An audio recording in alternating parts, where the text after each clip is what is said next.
আমি গীতশ্রী, আপনারা দেখছেন গীতশ্রী রেসেল। এই প্রচণ্ড গরমে ছোট থেকে বড় সকলেই যদি একটা স্বাস্থ্যকর পানীয় দিয়ে সকালটা শুরু করা যায় তাহলে মন্দ কী। এই গরমের দিনে যখন আমি ছোট ছিলাম, মা আমাকে ছাতুর শরবত খাওয়াতেন। এতে পেটটা যেমন ভার থাকে তেমনি এনার্জিও পাওয়া যায়। তো প্রথমেই আমি একটা মশলা বানিয়ে নেব। তার জন্য 1 চামচ গোটা ধনে, গোলমরিচ, জিরে, হাফ চামচ মৌরি, ফ্লেভারের জন্য দেব 2টো এলাচ আর একটা শুকনো লঙ্কা। সামান্য একটু গরম হয়ে গেলেই তার মধ্যে একটু বিট নুন দিয়ে খুব ভালো করে একটু ঢেলে নেব। এবার ঠান্ডা করে আমি শিলে এটাকে গুঁড়িয়ে নেব। আপনারা চাইলে মিক্সিতেই বেটে নিতে পারেন, কিন্তু আজ আমি এটা একটু শিলেই বেটে নিলাম। মশলাটা যদি একটু বেশি হয়ে যায় তাহলে সেটা আপনারা এয়ারটাইট একটা কৌটোর মধ্যে রেখে দিতে পারেন। এটা আরও অনেক ক্ষেত্রে আপনারা ব্যবহার করতেই পারেন। বেশ মিহি করে আমি এটাকে বেটে নেব। বাটা হয়ে গেলে তুলে আমি একটা পাত্রের মধ্যে রেখে দেব। বাকি যেটা থাকবে সেটা আমি অন্য কাজে ব্যবহার করব। মশলা আমার বানানো হয়ে গেছে। এবার শরবতের জন্য আমি একটা পেঁয়াজকে ছাড়িয়ে খুব ছোট্ট ছোট্ট করে পাতলা করে কেটে নেব। আর নেব একটা কাঁচা লঙ্কা। এই দুটোর জন্যে শরবতের ফ্লেভারটা খুবই সুন্দর আসবে। এবার শরবত বানানোর জন্য আমি একটা মাটির পাত্র ব্যবহার করছি। তাতে পরিমাণ মতো 3 গ্লাস জল দিয়েছি।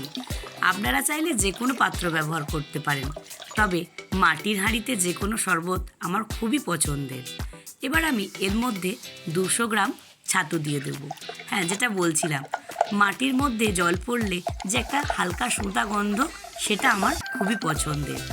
তাই আজকে লোভ সামলাতে পারলাম না, মাটির পাত্রের মধ্যে আজকে এই শরবতটা বানালাম। খুব ভালো করে, যেটা দিয়ে আমরা ডাল ঘাটার ক্ষেত্রে ব্যবহার করে থাকি, সেই ডাল কাঁটা দিয়েই আমি খুব ভালো করে ছাতুর সাথে জলটাকে এইভাবে মিশিয়ে নেব।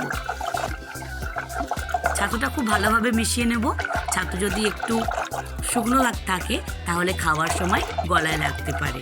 খুব ভালোভাবে আমি মিনিট 5 এইভাবে মিশিয়ে নেব।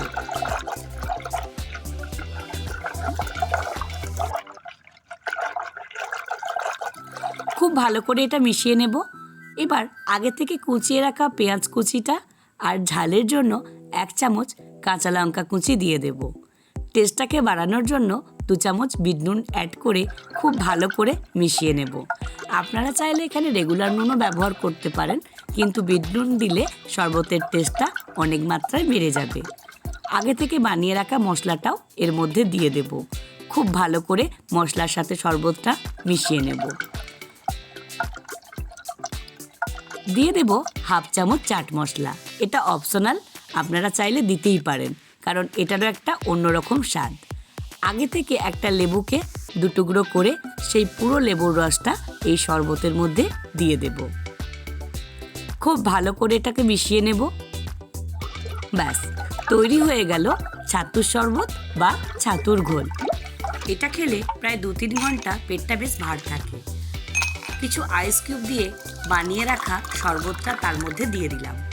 গার্নিশিংয়ের জন্য দিয়ে দেব আগে থেকে কেটে রাখা কাঁচা লঙ্কা,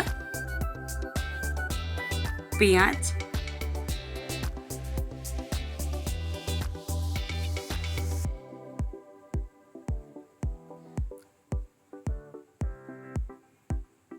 সামান্য একটু যে মশলাটা আগে বানিয়ে রেখেছিলাম সেটাও দিয়ে দেব। ব্যাস, আমার ড্রিঙ্কস তো রেডি। আপনারা কখন বানাচ্ছেন? দেরি না করে খুব তাড়াতাড়ি বানিয়ে ফেলুন আর কমেন্টে জানান কেমন লাগলো। আমাকে মোটিভেট করার জন্য প্লিজ লাইক শেয়ার করতে ভুলবেন না। চ্যানেলে যদি নতুন সদস্য হন তাহলে সাবস্ক্রাইব করার অনুরোধ রইল। পাশে থাকা বেল আইকনটা অবশ্যই প্রেস করবেন। আপনাদের একটা লাইক, শেয়ার বা কমেন্ট আমাকে নতুন আরও ভিডিও বানাতে উৎসাহিত করবে। সুস্থ থাকবেন, ভালো থাকবেন। খুব তাড়াতাড়ি দেখা হচ্ছে নতুন ভিডিও নিয়ে, নতুন এপিসোডে।